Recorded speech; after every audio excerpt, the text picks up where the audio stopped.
Welcome back, everybody. Everybody in the room, welcome back from lunch. Everyone out there in the internet, welcome back. Thank you for giving up part of your day today to listen to the next presentation and session, which is going to be really interesting. Just to introduce myself, my name is Paul Dass, and I work for the Money and Pension Service, better known as MAPS. And I'm joined here with my colleagues from the Insight and Evaluation team, Pete and Helen. You may have heard from Helen earlier on this morning. So we're an arm's length government body, and we deal with issues relating to policy and advice. We're behind Money Helper and Pension Wise, and it's really important to us that we make decisions and changes, and we act in a way that helps people, that is based on evidence. And my contribution to that is running the Debt Needs Survey, which I've done for the last 3 years, which is, makes some, quite challenging reading sometimes. There's not a lot of good news out there in the world of debt, and it's great that we have data from that, and lots of it.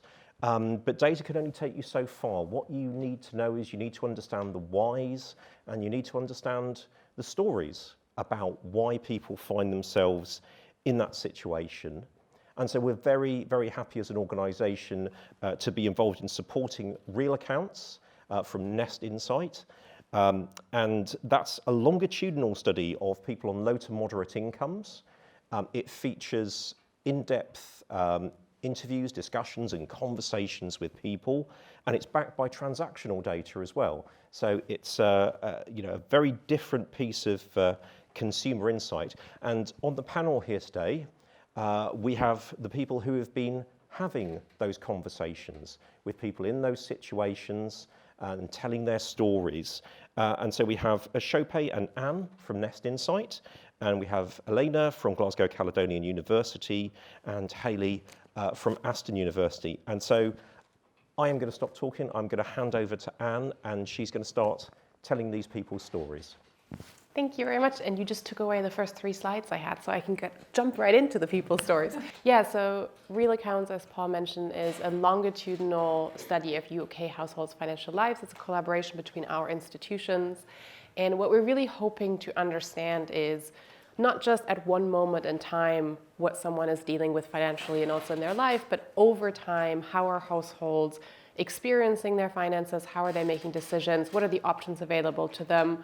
And how do their finances and their lives kind of intersect? I think we all know that nobody makes financial decisions in a vacuum.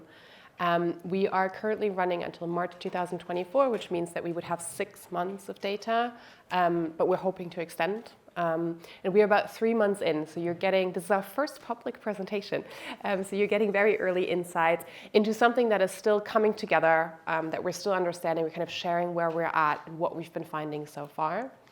And the questions that we are trying to explore are, first of all, around income and expense volatility. So we all know that particularly for low and moderate income households, but I think for all households increasingly, having data from one point in time might not be reflective of how that household might actually have their finances throughout a month, throughout a year, throughout a longer period. And so we really want to look at, over the 6 months or hopefully longer, how does income go up and down for households, and how do households manage that? How do expenses go up and down, both within a month but also over several months? We then want to look at particularly what are the strategies and coping mechanisms that households employ to manage that volatility.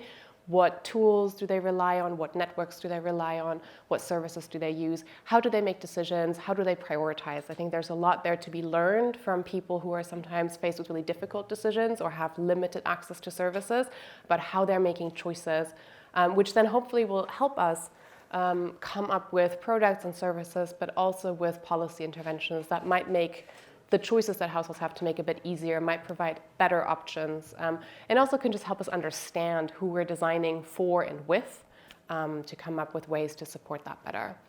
And as Paul mentioned, we have a 2-part methodology. So one part of that is the financial transaction tracking. And so what we're doing a bit differently from previous financial diaries is that our participants have linked their accounts, so their current accounts, but also savings accounts, credit cards, etc., to an open banking platform. And that open banking platform allows us to see in real time any and all financial transactions coming in and going out, And also what's really interesting, I think what we're finding, it allows us to see transactions within households and within accounts. So we see a lot of like money coming into a current account, into a savings account, back from the savings account into the current account, in a different current account. And so we're not just seeing kind of this black box of like, this was your income and here were your expenses, but we're seeing all the movements that are happening in between. But this is happening in the background. And so we don't have to spend time with participants asking them to recall what they've been doing, but we can look at that beforehand and then just spend our time with participants clarifying around things that might not be so obvious from the quantitative. And it allows us to do relatively simple but kind of on-the-go analysis of income and expenditure categories over the different time periods. And then we're complementing that with qualitative interviews. So we meet with our households every month, either in person or online. Part of those interviews is reviewing the financial transaction from the previous month, having their side of the story of like, why did something happen? How did they decide to do certain things? What was that transaction for? But then also we have different deep dive topics that we talk about. So they're listed here, but things like inter-household dynamics, for example, how if we have multi-adult households, how are the different members of the households working together or not working together in terms of their finances, or things like managing unexpected shocks. And so this allows us to have a really kind of holistic picture, both of the transactions, but also of the reasoning behind them and the kind of the life that happens behind the transactions in a way. And just a very quick overview. So we have about 50 households in the sample. I think we've recruited 52 and we're at about 48 right now. Obviously there's a bit of kind of retention, but we've been doing really well. You can see here we have a slightly more female than male sample. However, quite a few of our households are multi-adult households. And in some of those multi-adult households, we've been successful in getting all adult household members to sign up and kind of connect all of their accounts, which is particularly exciting. In some of those we haven't yet, but we're kind of hoping that as we go through the study and people are gaining kind of relationships and trust in us, that we can get some more of the male household members to also connect their accounts, assuring everyone confidentiality that we will not share kind of things between household members. But we've got a mix of single households and multi-adult households. We've particularly phrased them here as multi-adult households because we found very quickly that like the way we maybe conceptualized family structures didn't work incredibly well. And so we've got everything from the traditional 2 parents, 2 children households to I live with my elderly parents, but we manage our finance somewhat separately, but then we also have a brother who sometimes comes by. And so we're trying to do that justice in a way and understanding those dynamics. Different ethnicities. Most, but less than half of our sample is full-time employed, but we've got different ways of employment, from self-employment, 0 hours, part-time employment. But what we're also seeing, what isn't so well represented here, is that a lot of people have multiple forms of income. And so someone might be part-time employed, but also doing some 0-hour work, also doing some self-employment. And so we're also trying to capture that and how that contributes to income volatility, or how that is a coping strategy or a management strategy for income volatility. Relatively spread across the ages, kind of working age. And then about a third of our sample is receiving benefits in addition to being in employment. And so what I'm sharing today, and then we'll answer question 2, is really a very early spotlight on, particularly on income volatility. And so I just want to underline that again, because we're trying to analyze as we're doing the research, and we really want to share things as we're learning them, because we think we can learn a lot from the discussion. But this is not conclusive results yet. This is very much kind of an early insight into our thinking. And the way we will do that is by sharing a few of our participants' stories and highlighting a bit the different forms that income volatility can take, the different ways people manage it, and what we're thinking about what might help people manage income volatility. And so the first person I want to speak about is Thomas. So Thomas shares a flat with his brother. And he's the father of 2 young children. He and the mother of his children are separated, but they care together for the children. And this relationship change in Thomas's life of separating from the mother of his children had really severe financial consequences for him. He accumulated quite a lot of debt, and he's currently under an IVA to pay that off. And you can see from this quote how he describes that just the act of having to move out, obviously setting up a new household, still wanting to provide for his children and pay child subsidies, meant that he went into debt and his income and expenses just didn't match up anymore. And he decided to enter into an IVA, and he's trying to get out of this debt as soon as possible. So he's actually repaying his debt quite quickly because he doesn't want to be in that situation that makes him feel quite financially vulnerable. Thomas is a care worker. He works in care, and I think we all know that care work isn't incredibly well paid, and so his income is insufficient to manage his expenses. And so what he does is that he takes on additional shifts, but that makes his income very volatile. And so that means that he's paid weekly, and his income differs week by week. Sometimes it's a bit higher, sometimes a bit lower, depending on how many shifts he's worked. And the way that he manages both kind of this low and volatile income is that he makes weekly budgets, and he's able to split and spread his expenses across weeks, because his big expenses are kind of related to his housing, and his brother covers rent and utilities and council tax, and then he pays contributions to his brother, and then child support. And so you can see here on the right, from this kind of budget that we've made for a typical 5-week period, that there are 2 big chunks. So in week 2, he pays the first child support payment. In week 3, he pays his first household contribution. In week 4, he then pays his second household contribution.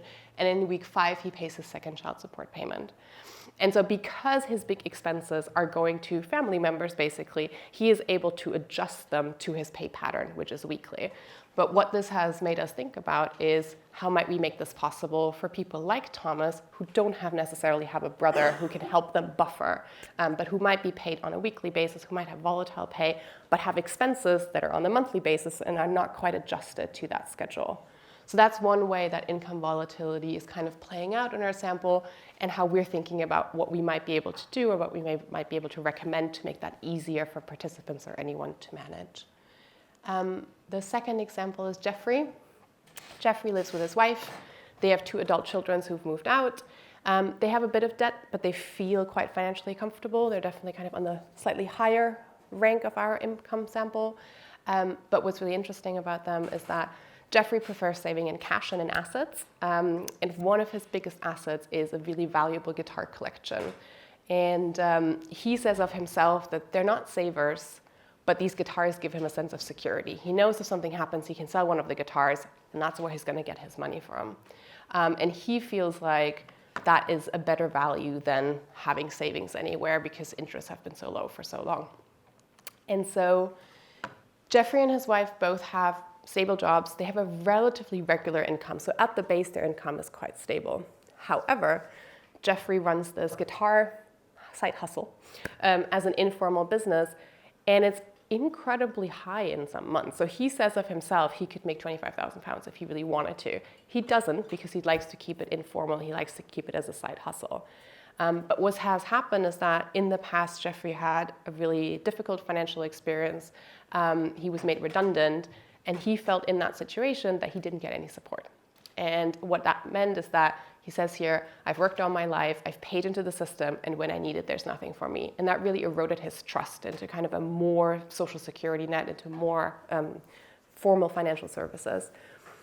And so he keeps his guitar business informal, in his mind, kind of keeping it out of that formal system. And if you look at his income and his expenses, so the blue is his regular income, regular expenses, and then the purple is guitar income and guitar expenses. And so you can see that depending on the month, the guitar income is about 1/3 of his total income, like it's a sizable chunk. And so this is a very different kind of income volatility that we're talking about here. But I think it's made us think about how can we bring people like Jeffrey back into the system? How can we restore trust into a system and make them kind of productive members of that system, but also make sure that system is there to support them when they need it? And then as a third example, I want to talk about Jack and Emily. So they're younger participants. So Jack is currently finishing his PhD, and he lives with his partner, Emily. Emily is an international postgraduate student. She's just finished and is looking for a full-time job. Jack worked full-time before starting his PhD. He then invested all of his savings in his studies. COVID-19 hit, and he lost his hospitality jobs, and he started to struggle financially. Both of them together are extremely financially insecure, so if we're thinking of our sample, they're kind of at the lower end of finances, to the point that they're not able to afford food sometimes. Jack works casual hours, Emily has a part-time job. And so Jack previously had relied on his parents quite a bit, especially during his studies, especially during COVID-19, but he feels really reluctant to continue to rely on them, where he is kind of as a young adult, or probably not quite so young adult anymore. And so they're really trying to make ends meet on their own. But when you speak to them in the monthly interviews, you can just see there's a real sense of kind of desperation around trying to budget and then just realizing the budget doesn't work out. Like, it doesn't make sense. They're saying they're not even able to really think about the future, which if you're at the end of your studies is a really bad place to be in because they're so focused on what's happening at the moment. And as you can see in this graph, this is their income sources over 2 months. And you can see, first of all, how much it differs between them. So in the first month, Jack's salary made up a sizable chunk. In the second month, almost all of it was Emily's salary because they're both on irregular employment. And so it's really hard for them to rely on who's going to earn money from one month to the other.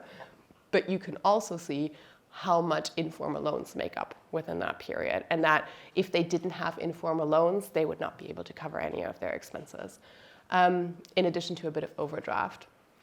And so what has that made us think of is this question of how can we give households breathing space, not just in the sense that breathing space is used at the moment, but also in the sense of saying here are two young people kind of at the cusp of entering the workforce in a really tough financial situation. And if we were able to give them a bit of space to do that, they would probably be set up on a trajectory that would be much more positive than the way they're thinking about it right now because they're just so worried about their finances at this moment. And then lastly, we have Sadie. So Sadie is a single mother. She's a recent immigrant to the UK. She works full-time in a job that she chose partly because it gives her the flexibility that she needs as a single mother. So she can work compressed hours, she can work from home, but that job doesn't pay enough. And so she has gradually depleted her savings. She has a professional qualification from her home country, but that isn't recognized in the UK. And so she needs to take further exams to practice, which again requires quite a lot of investment, both in kind of the materials, in the exam fees, but also in childcare to have the time to study for this additional exam. And because she's so new to the UK, she's not very integrated into the formal money system or the formal system overall. And so she relies really heavily on informal lending and savings schemes.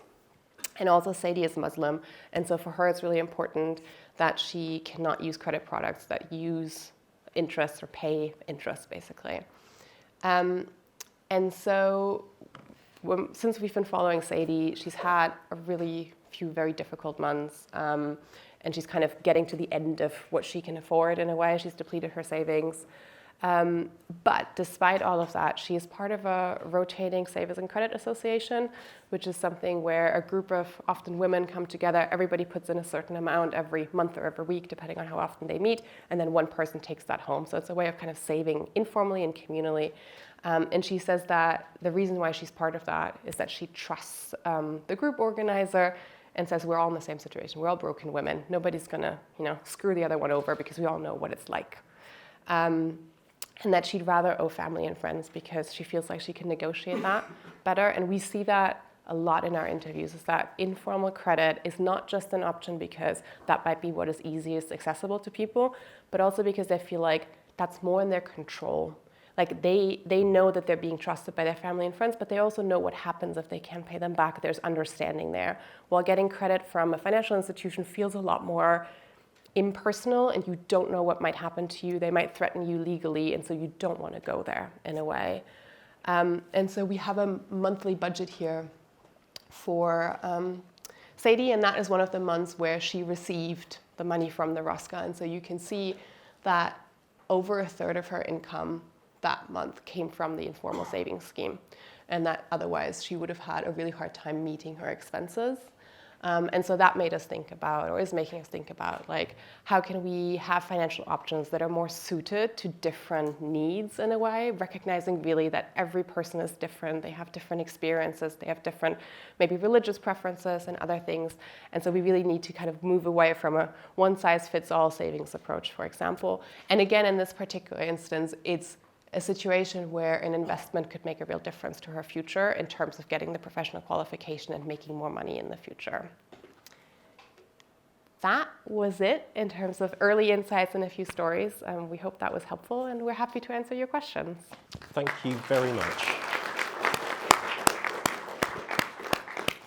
Thank you. That was fascinating, absolutely fascinating. And my take out from it was there's a few themes that come from this. The first one is flexibility. So we have Thomas, Jack, and Emily, and they can rely on members of their family being flexible about things. And so what challenge does that set for financial services providers who, of course, now have a consumer duty? What could they do? What could energy companies do? To someone who is, as Thomas has demonstrated, he's committed to paying off his debts. Could someone meet him halfway and say, well, okay, could you pay like this, but it's still the same amount each month? Then we've got Jeffrey and Sadie, who are outside of formal systems. Sadie, because she can't be, because I'd imagine she has a thin or even non-existent credit file in the UK, and Jeffrey, who just chooses to stay out of it.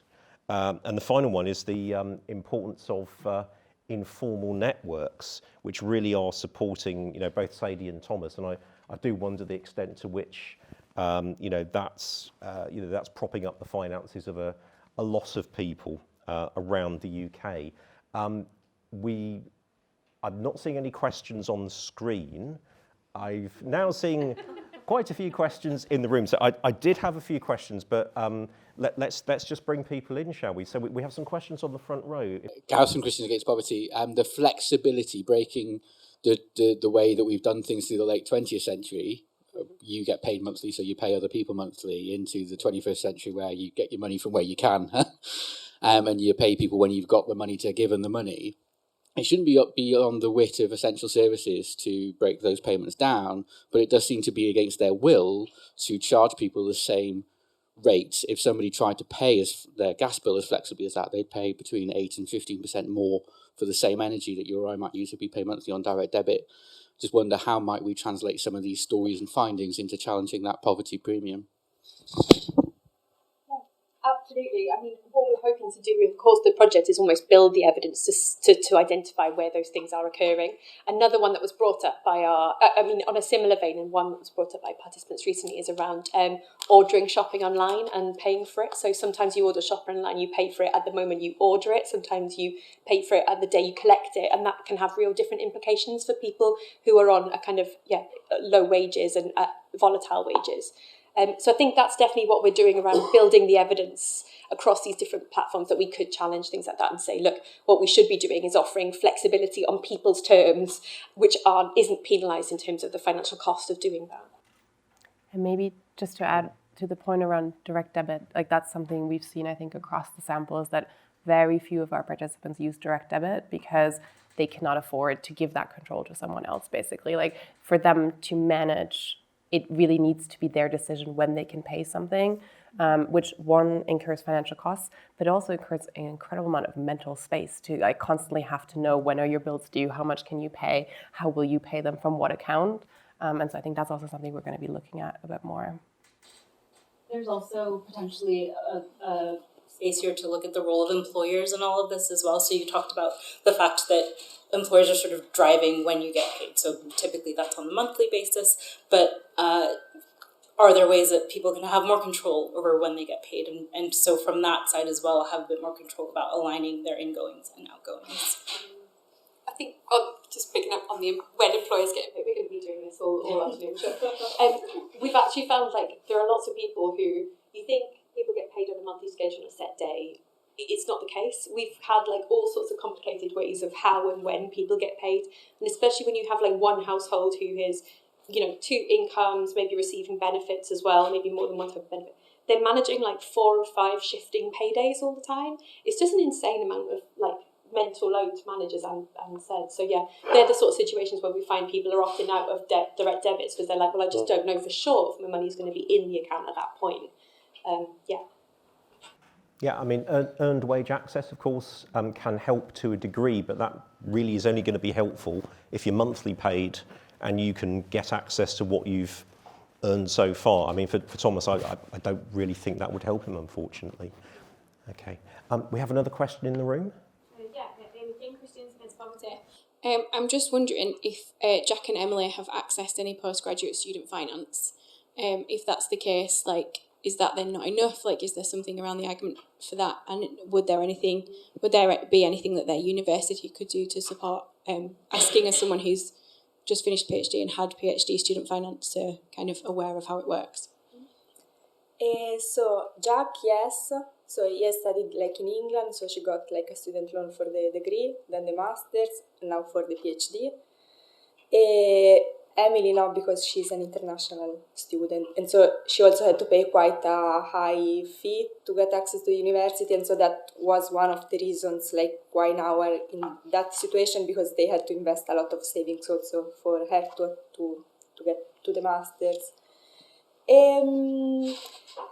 So it was, I mean, of course in a PhD there is a problem that it always takes more than 3 years, and as I think most of us know, and so that is also a challenge for the postgraduate loan. And then he told me that because he wanted to work part-time to be able to get some money, but then that means that the loan the doctoral loan was less for a couple of years, so it wasn't enough to cover all their expenses.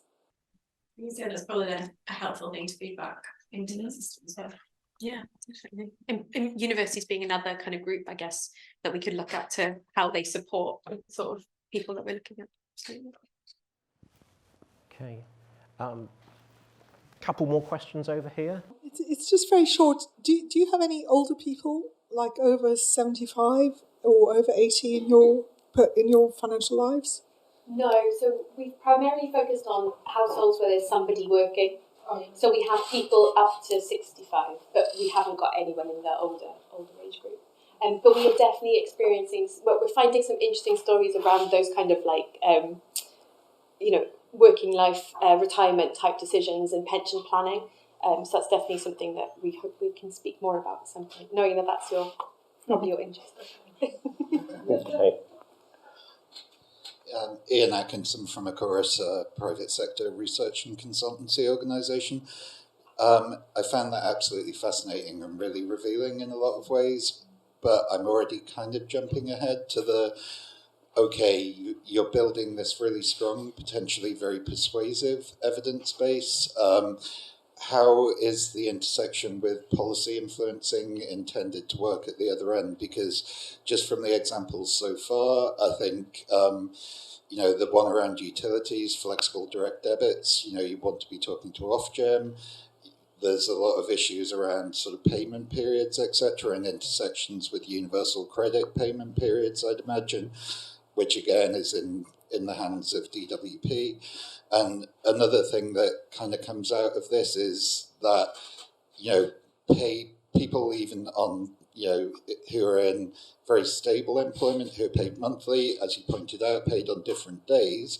But also HMRC has started doing some very interesting things with tax codes based on, people's bonus periods and various other things. And the first thing people know about it is when their pay is reduced by £300, £400 at the end of a month. So there's just so many government departments and regulators, etc. And is there a plan for how this then tries to influence policy, a big round table, or just interested in where it comes out the other end, I guess? Thanks. So I think I like that you said that you're jumping ahead. So I'll rewind us a little bit in the first instance, which is to say there's a huge opportunity here to work with the households that we're talking to now in building solutions that make sense. And so you're right, you've identified a host of entry points for both policy and market solutions, right, that across the board will engage regulators, different departments, et cetera. And so we want to go into the kind of solution space really with the seal of approval and the voice of our households, knowing that we've kind of focused in on the right one, so that when we do sit down for a roundtable or discussions, I think across our organizations we have a number of, we have a great set of stakeholders in policy spaces that we could convene to have these conversations. And I think those will largely be not just sort of, here's one we made earlier that you should give it a go, but really understanding, HMRC is what you're doing in that innovative way, trying to achieve this thing. Well, then here's what our evidence has to say you might want to consider. And I think, as you say, we will have so much evidence. We sort of joke that this is like a lifetime of analysis that we could be doing, that we think we have, the opportunity to sort of speak really well to the types of questions policymakers are looking for, even the sort of local government level, where we've heard really great, with great clarity and in really compelling ways, the challenges of working collaboratively, doing poverty reduction in a way that brings communities along and really plays to their strengths. These are all things that even over lunch we're like, oh, and this thing we should tell. We should, the stories and the quant data are sort of bringing together, I think, quite a nice evidence base for those things. So watch this space for that kind of engagement, because we'd love to hear others' thoughts as well. I think that speaks a little bit to what they were talking about on the second panel about serendipity as well. The point of having these conversations in spaces like this is to spark some of those conversations that someone says, oh yeah, actually I could do something around that in my job, or I could take a look at that. And I think that's one thing we're trying to build up over the course of this project, right? Is those kind of networks of people who are interested in doing something about some of the things that we're finding in the project. Yeah, and you do, as hard as it may be, have to try and see things from another person's perspective, a creditor's perspective. I mean, I did another conference earlier on this year, and it was to do with rent arrears in social housing, and what the social housing sector would say is, well, yeah, but we need people to pay the rent so that we can do property maintenance. And have you seen how much building materials have gone up in costs? We need people to pay. Whereas, I'm sort of saying, well, yeah, but here's the sorts of arrears they're likely to have. You're not the only person they owe money to, and look at all the things they're trying to do to save money. So there was a comment earlier on about being open to being challenged and told that you've got something slightly wrong. I think that's also important. I'm not seeing any hands up. Oh, bang. Bang. Mine was a bit of the serendipity moment again about we know that I'd put a pound on the fact that the household support funding, which came through central government, will end at the end of March. Now, if I give you Worcestershire only, we've received 12 million in the year. We've had 4 tranches, so we've received 24 million. That's 24 million that's no longer going to be in the system come the end of March. So I think that's the opportunity for that hook about, if it's not the hand-to-mouth provision, what other policy changes can we make to take the burden away? So that would be my suggestion about use the end of the household support fund nationally to start that debate. And my comment to the lady that's particularly interested in older people, and again, that reference again to household support fund, what we've found working with Age UK is that actually when people of pensioner age were offered grant funding, there was a sense of pride. They didn't want to take it. So there's a different relationship as well to receiving money from different generations. So again, I'm more than happy to make those connections for you if that's something you're particularly interested in taking forward. So there you go, there's a bit of serendipity, hopefully. Okay, it's wonderful, thank you. Just back to online, I'm not seeing hands up, but I have seen some comments. Are there any questions from people online? Anyone who wants to come in? Very welcome to. Otherwise, we have more questions in the room. Okay, let's go back to the room. Hi, Chris Fusey from CHASM over at the University of Birmingham. I'm a research fellow there. I'm just wondering the interaction with welfare, with income volatility, and whether you had examples of participants who welfare, on the off chance, may have helped the income volatility, or I fear maybe actually the volatility even more intense. Just wondering if you have any examples of that. I'm happy to take that one, but Chris, I think you should also disclose that you have worked on this project. I don't want to take any limelight, but yes, I did also work on the project. And fantastic to see the blob tree in the presentation as well. Yeah, so I think there are obviously instances where kind of welfare support is helping people. I mean, I definitely have a participant who kind of talks about that welfare, that her benefits drop in later. She gets paid 1 week, a few weeks later, she gets income from from benefits, and that kind of helps her in managing her money a little bit because she has this kind of like top-up situation.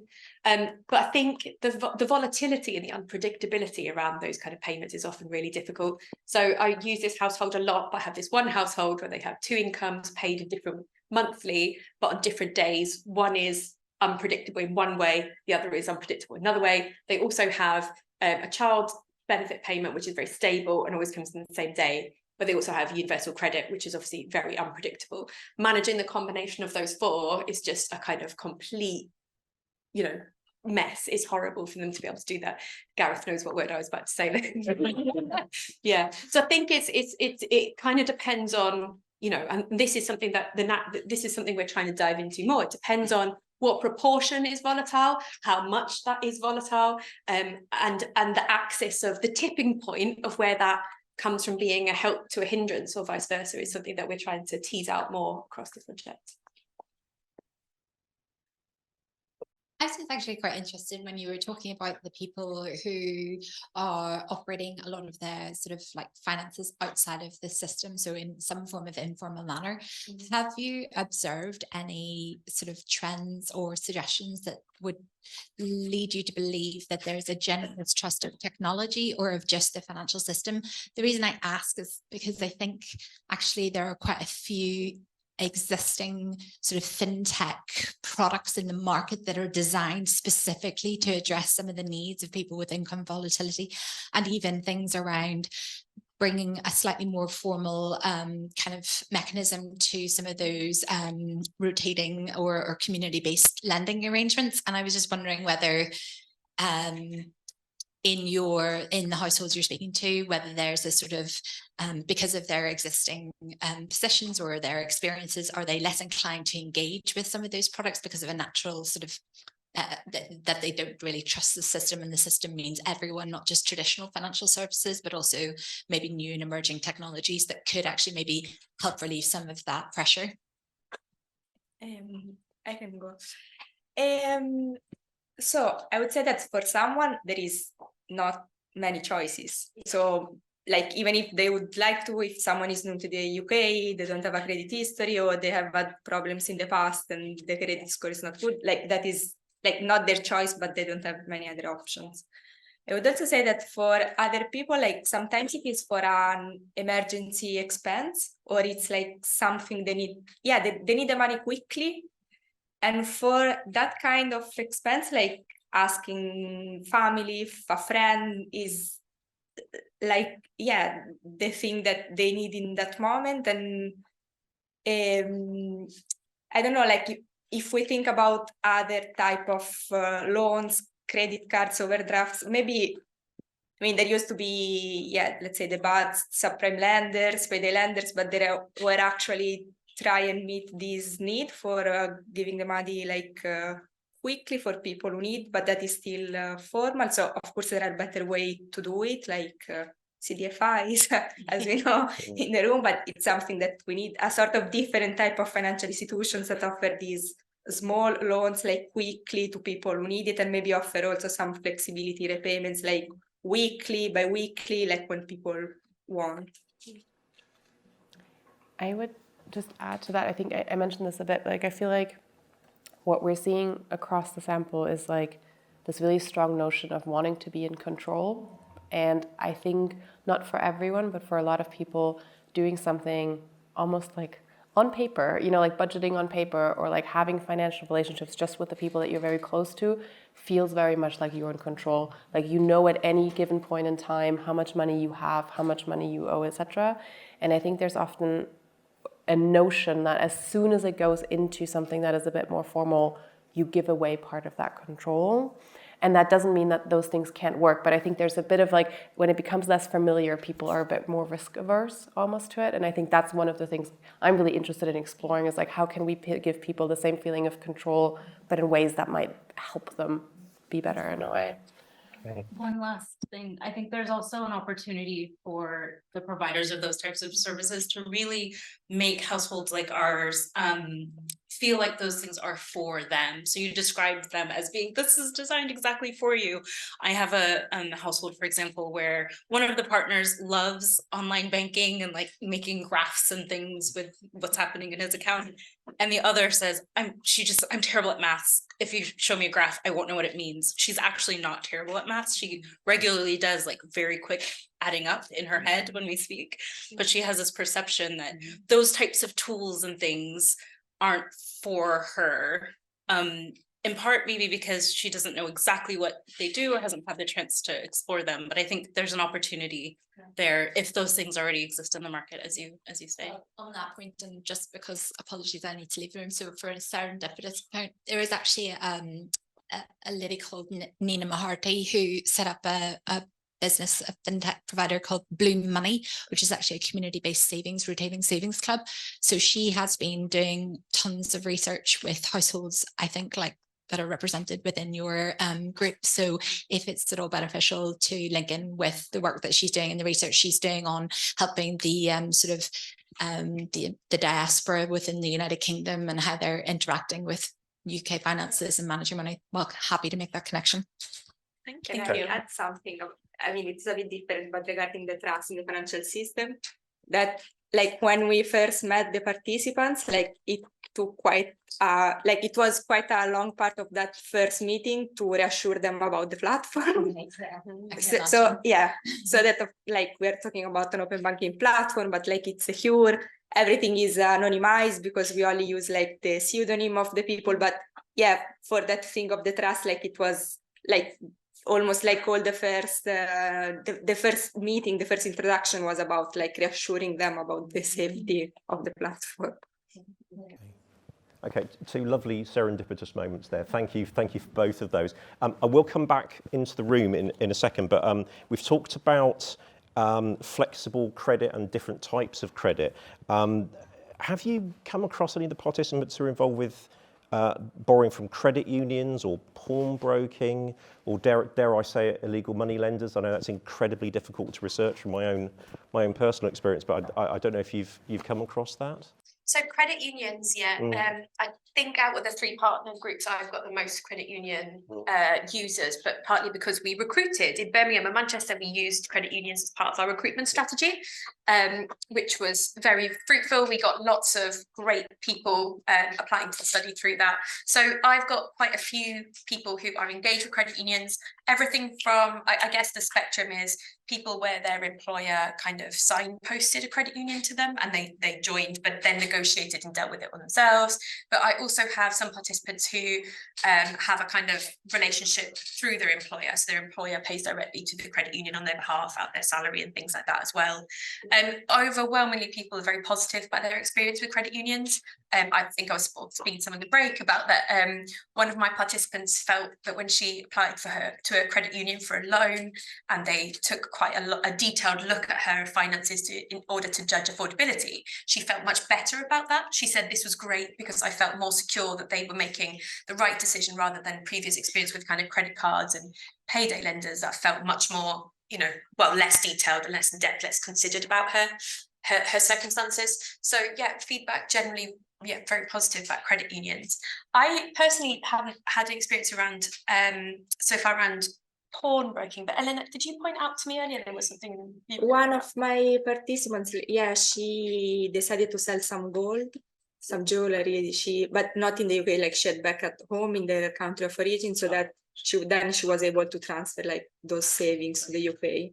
Like said, I think, now that I think about it. Yeah. The only reason for bringing it up is we keep seeing media articles where someone from the BBC goes and stands in a pawnbroker shop and people, talk about their experiences. And I'm not, laughing at that. I'm just saying, is that just 1 or 2 people that they managed to find? And then if you want to look at 2 organisations, there's H&T and Ramsden's. They are, as far as I'm aware, the only 2 pawnbrokers who are quoted on the UK Stock Exchange, and take a look at their share price. That would suggest to me that they're doing rather well at the moment. So there does seem to be something going on. On illegal money lenders, it's difficult to get people to talk about that. Centre for Social Justice, Matt Greenwood, has done a couple of pieces of work which MAPS has supported him with, and that's probably, if you want to find out more about that, that's probably the best place to start. We had, I think the microphone's there, and then I know Andy wanted to come in, and the gentleman behind him. Hello. Hiya. Sean Lynch from City Save Credit Union. We're based in Birmingham, and Andy threw me a look, so I think some of our members are on this scheme, which is great, which is really encouraging.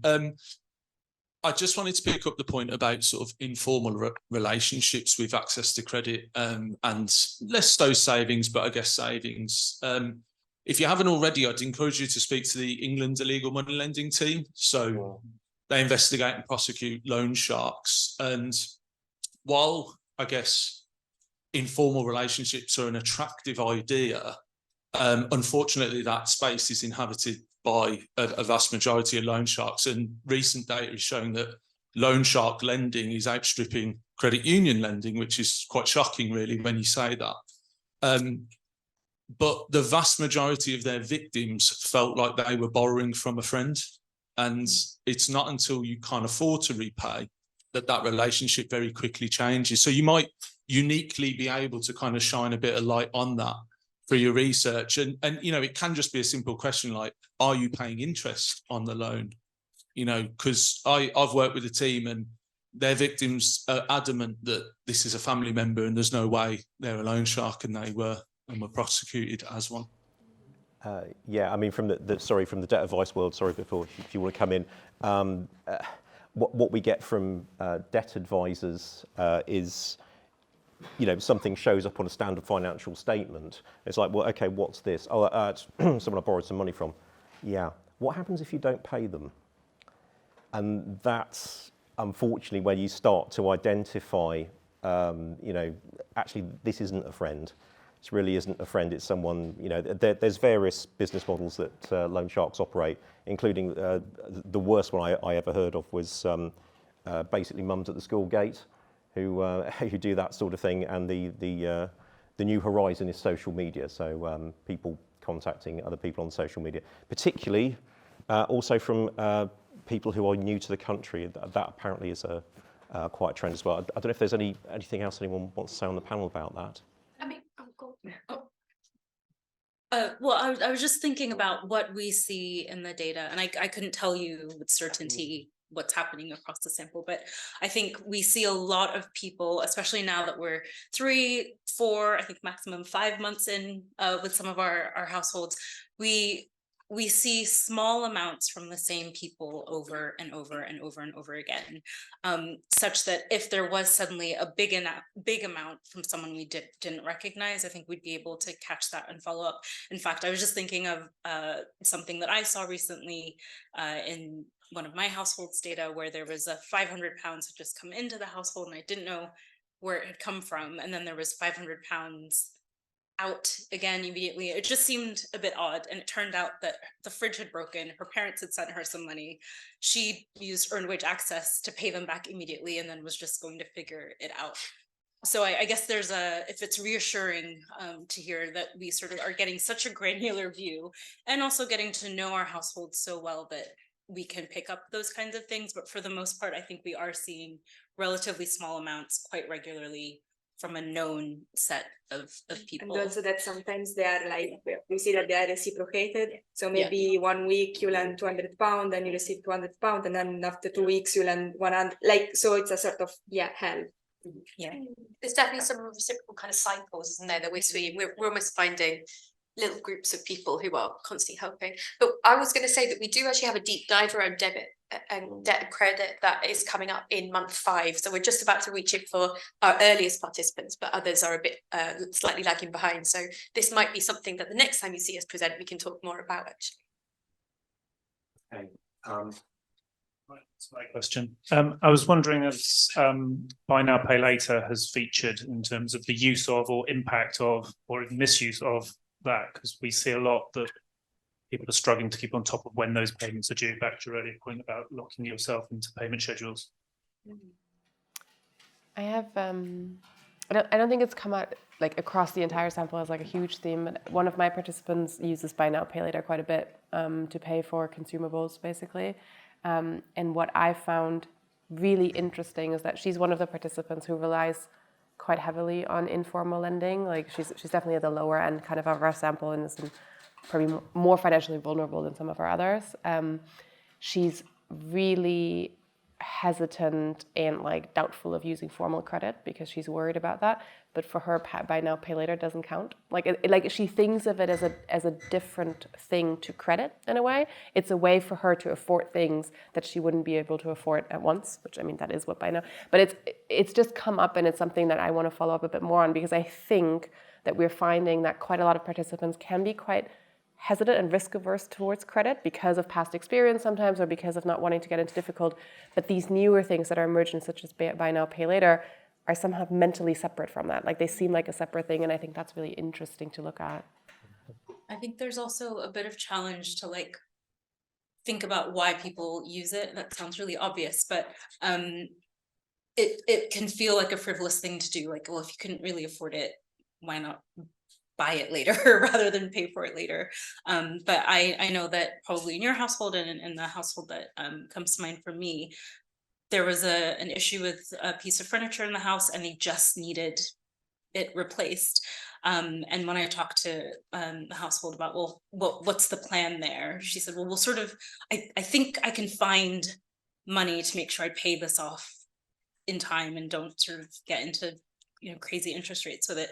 And she did. She was owed a refund on her utilities and used that to pay off the piece. And I sort of want to get to next month to say, what would you have done if that refund hadn't come in on time? You used it for something you really needed. It wasn't quote unquote frivolous. It wasn't sort of, you didn't go into it without sort of thinking about what the plan would be. It just so happened that the plan worked out and that your sort of volatility picture this month was such that it worked out. So I wouldn't class that as maybe misuse. If misuse is like going into it without a plan or sort of knowing how you'll pay it off or using it for something. Yeah, it's more that none of this is new, is it? It's just been repackaged. And I think that's really interesting, your point, that the perception that it's not financial services, because maybe Klarna have started it, means that people are getting into essentially locked in financial services style products without realizing it. And that doesn't sound good. I have a participant who uses buy now, pay later a lot. ClearPay is her kind of method of choice, and she knows it's not regulated, and she knows it's not great, and she's very anti kind of credit cards, having had some bad experiences. But there is something about that, it just appeals to her, and I think it's kind of that, like you're saying, and it's a new thing, and it's kind of like easy to do, and it kind of makes sense in the moment. So yeah, I think they're accessible. Yeah, definitely. There are definitely some things. It is a new thing. It is accessible. If you make all the payments, just to be completely clear in the interest balance, you don't pay any interest. And the work I've done on the debt need survey, we put buy now, pay later on just to see what would happen, and you had roughly a third of people who use it have no financial problems that we can see. Another third belong in our at-risk group, and roughly a third are people who really should be looking at debt advice. So there are very different experiences. There are quite clearly people there who could well afford to actually buy outright and put it on their credit card, or just buying, and pay it off out their current account, but choose to do it because, well, why not? And that there are others at the other end who are using it because they have to. I'm not going to name the company, but we have had one meeting with a buy now, pay later provider, and they assure us that everyone's got great credit histories. Their customers have excellent credit histories, and there's nothing to worry about. So there we go. I have a question. I think it's for the maps, because it's a general question. So am I right to gather that we have an overall tendency towards increasing unregulated lending, which would encompass everything, buy now, pay later, currently lending from friends, illegal lending. So do we have this general trend? And if we have it, what do you gather is driving it? Okay, that is an incredibly difficult question to answer. As I said about illegal money lending, it's virtually impossible to give a firm figure you could be completely confident on. All I can say is it keeps coming up. In terms of other forms of credit, pawnbroking is off book because there's no credit reference check. There's no need to because they've got your wedding ring.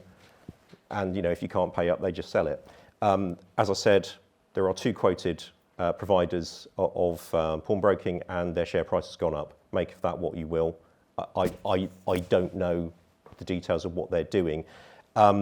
Informal credit, where bank of mum and dad, or having to help people in your community out, that's been going on forever, and I think there's just more focus upon it. I mean, in general, you'd have to look at things like the FCA data, to really get a firm answer on that. It is very difficult, but what could become interesting is, as mortgage rates go up, then are people going to be calling upon their families to help them with mortgage payments, which they possibly haven't had to do before. So I think it's a case of people who have traditionally had issues with just being a little bit short of money are still carrying on doing that, and there's possibly new people coming in who that wasn't an issue in the past. But there we are. So it's not a firm answer. That's really the best answer I have at the moment. Okay. I think. Good afternoon, Mike Davis from Birmingham City Council. Hi. Clearly the project allows you to link in real time to banking apps for these households. Have you any thoughts about kind of the cash in hand economy, or maybe with the guitar example, internet businesses which are kind of out of the system? Do you anticipate there being any learning about that? Because obviously in Birmingham, we've a feeling that people are being quite inventive and exploring other options in order to make ends meet during the cost of living crisis. So, working various ways, various times, cash in hand is a way that many people are resorting to balance their own household budgets. I just wonder what your thoughts are about the project and the extent to which you can tease any of that out in the project outcomes. I think obviously, yes, despite participants connecting their accounts to this open banking platform, we will never see 100% of what is going on. People can do things in cash, they can do, and to a certain extent that is their right to do that as well, right? I think everybody has the right to not share everything with a research project. As we're developing relationships, I think we're seeing more and more people kind of being more forthright about that and saying, oh, well, actually, but I also did this. And we do ask about that. And we have some participants that are incredibly kind of financially digitized, and so you go into their accounts, you see every transaction, you have a 5-minute conversation, you're like, oh, I understand what happened last month. And we have some participants where I think we spend quite a bit of time saying, okay, so this doesn't add up, and they're like, oh yeah, but that's because I did this in cash and this from this person, etc. But I was talking to Olga, who's the lead from Glasgow, Caledonian, who wasn't here today, the other day, because she's done financial diaries before, and she said that one of the things she's found really interesting is that more and more of informal transactions are happening in people's bank accounts in a way. And so even this guitar business, for example, that money isn't going into that person's bank account. People selling on eBay or selling on Facebook Marketplace, etc. Because we are, as a society, moving away from cash so much, more and more of those informal things are actually happening in people's bank accounts, but they're not necessarily making use of formal financial services. It's almost like just the transaction happening there, and thinking about, is that something we could leverage when we talk about financial inclusion, that more and more is being captured through people's kind of financial services in some way, but then not being used for that. And I think that's something we will be interested to explore a bit more.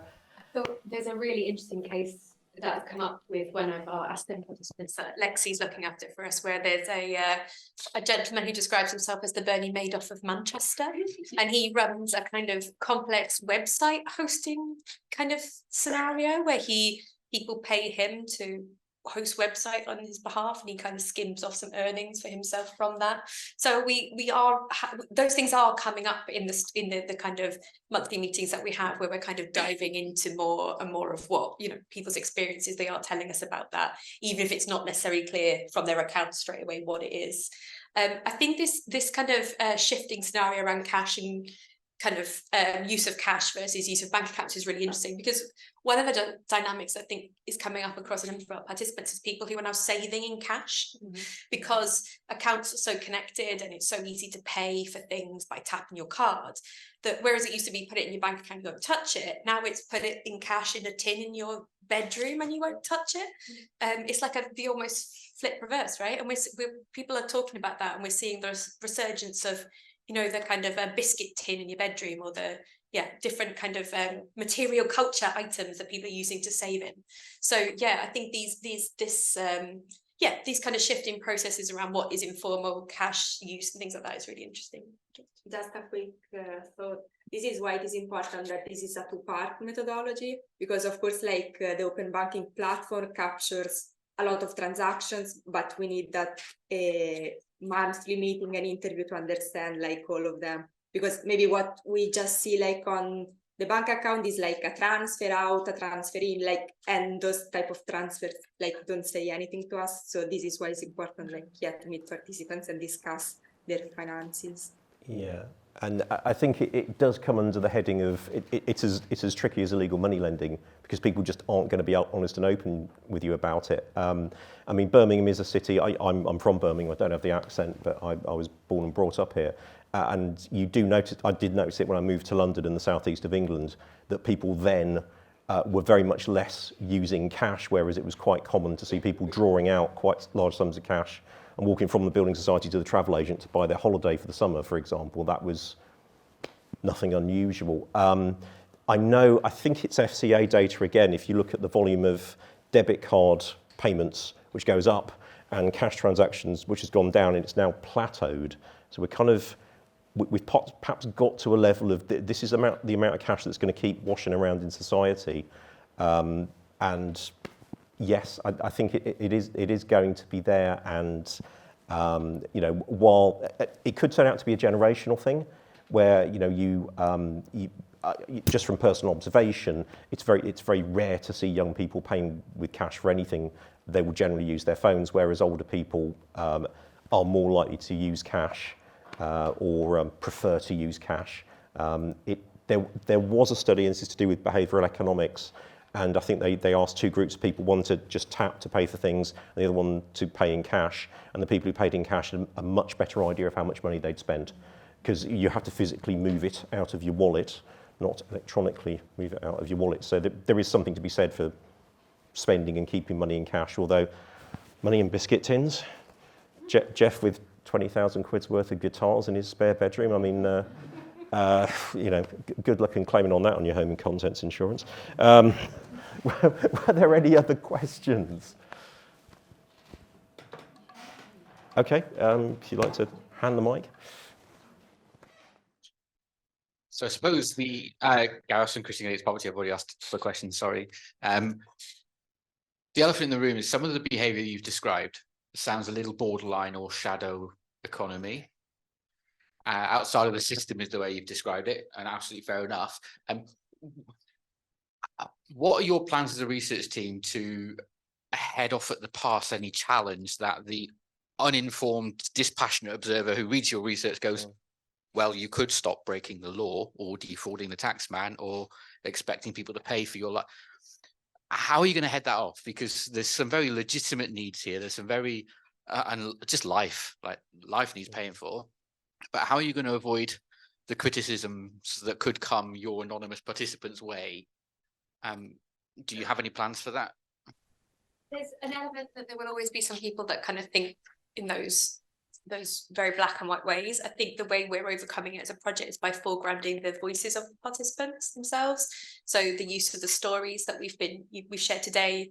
There's lots of others that we could have shared with you as well, things that we've been talking about through the discussion. I think that's something that we're very strong on as a project, in letting those voices come through. And we are exploring other ways in that we can do some more kind of co-produced work with the participants as well. As Sope was saying earlier, like making sure that like the solutions that we're coming up with are actually things that they think are useful. I think that's what heads off that criticism. I also think it's worth, like, obviously we included Jeffrey here. He's a bit of a special case, but because I think what we wanted to show was that, like, situations are so diverse, right? And like there's different reasons for why people behave in different ways. And if we are genuine about wanting to support people's financial well-being, we have to understand that, and we have to kind of meet that. And I think what's important to remember for someone like Jeffrey is that we are still talking about someone who's kind of low to moderate income, right? He's probably at the higher end of our sample, but he's absolutely not at the higher end of what you can be in the UK in terms of income. We're still talking about someone who has certain kinds of debt, who's been in financial difficulty before, who's been made redundant, right? And so I think that's easy to forget if you think about, like, he's got cool guitars, but like ultimately we're talking about someone who's using the strategy that to him seems the most rational to deal with the way that he is kind of set up. And I think that's what Hayley was saying. We're trying to make that case in a way, and we'll try to continue doing that. I would also say that, I mean, informal is not bad per se, but like the problem is when that is the only option. But yeah, if there are other options, that is fine. That there is also the informal part. Yeah, and I think it's worth also observing that. So we took a snapshot of Jeffrey, right? But actually, we could tell you where certain behaviors sit along different moments. And sort of, pay period to pay period, what he's doing with his guitars or the decisions he's making. And they're, as Anna's saying, they're not driven by the desire to dodge the taxman, right? They're driven by a desire to smooth income, right? And actually will focus by using people's stories on, what is it people are trying to achieve and what are the opportunities to provide them a better option. And hopefully that's compelling and doesn't sound like we're sort of trying to cover for 50 households who are not paying their taxes, because that's not what's happening. I mean, we've got one Jeffrey, we've got one Thomas struggling to meet his IVA obligations, and then another 48 people who are really dealing with quite difficult situations. So, I think context is important, but we have to be realistic about this. There is going to be cash in hand earnings going on here, and that's not a new thing. Let's be honest. Andy, I follow that up and then ask a question. I think my response as a team would be most of the fraud and illegal activity that's happening is not happening at this end of the income spectrum. Yeah, way more money is being lost to the UK tax exchequer for people who have a lot more cash. So it may be a partly tongue-in-cheek comment, but also partly serious, if I'm honest. I'd like to spin it the opposite way. I think the Daily Mail might pick up on that kind of story. A newspaper that shan't be named may pick up on that kind of story. But I'd like to think that, actually what I'm hearing from you from the results is these are people who are often stigmatized for having low income, as if they're incapable of looking after their money. It sounds to me like what we're dealing with here is 48 families who are really quite sophisticated in what they're having to do on a day-by-day basis to try and feed themselves, feed their kids, pay their bills. And I'm really hoping out of this project comes something that starts to address some of that kind of stigma that people on low incomes are just rubbish at managing money. And while I'm an educator, the solution isn't just educating people. Actually, some of these folks are flipping good at managing money, and that's what we're hearing. If you've got an irregular income, you've got to spend way more of your life managing every incoming and outgoing transaction, because you've got to know where every pound is at any given point to know whether you can cover a debt. That's a level of sophistication that most of us don't engage with on incomes that are way higher than some of these folks. So am I right? Is that what you're seeing here? And do you think we're going to be able to bring some of that out in the project? He says. I was going to say, Andy, who's going to say no to that? Yes. Yes, Andy. Great question. Yeah, I think you're right. Some of these things people are doing a huge amount of effort. They're hugely sophisticated. They're very aware. We also have a lot of people who sometimes aren't doing great things, have kind of habits that aren't kind of the best for them. But one of the things we're seeing is that sometimes financial habits are actually the consequence of very long-term processes, right? They're things that were ingrained from childhood, family situations, growing up. Some of our participants know when they're doing things that aren't great, but actually it's incredibly hard to break those habits. I think increasingly we're looking at other areas of human experience and knowing that, changing things like your diet and your exercise, those habits, they're hard to break. You need kind of support structures in order to change your habits. And it's the same for finances, right? We have participants who sometimes aren't great, but also it's not as easy to just say, do it differently. You know, it's like these are things that are ingrained in you from such a young age that actually people need more support than just saying, you need to budget better, or you need to do this in this way, or whatever it is. So I think it's both true that our participants are showing very sophisticated things. I think it's also true that the areas that they struggle with, it's more than just saying to change the way they're doing it. They need kind of support and long-term, more in-depth support to be able to change their habits around this. Yeah, and I think Elena has a few participants where kind of life events also just set people on a certain trajectory, or relationship changes, like a lot of things that we don't consider when you're thinking about finances. I don't want to take away from, I don't know if you want to share any of that, but I feel like you've had that quite a lot in your sample. Yeah, we have been discussing like that we can see a sort of two groups of people. So someone maybe they have always struggled and it has been like that for all their life and maybe also in their background, while for other people like things were going quite well, and then there is a point of crisis, and after that it was a spiral down. So that could be COVID, losing the job, or a breakdown in the relationship. That is something we are seeing a lot. And so that's that kind of breathing space thing that we were talking about, that the idea of breathing space actually could apply to some of these other things as well, right? But also, just to say that we are really, like, we are talking about people with a very complex financial lives, and they are really, like, juggling different types of financial products, informal, not formal, and there are, like, almost a strategy and a very... Every decision is thought really thoroughly to make. So I agree with Andy that we are talking like with people who are really good at budgeting. Yeah. Everybody, thank you very much for your questions. Thank you very much to the audience, but thank you most of all to the team from Real Accounts.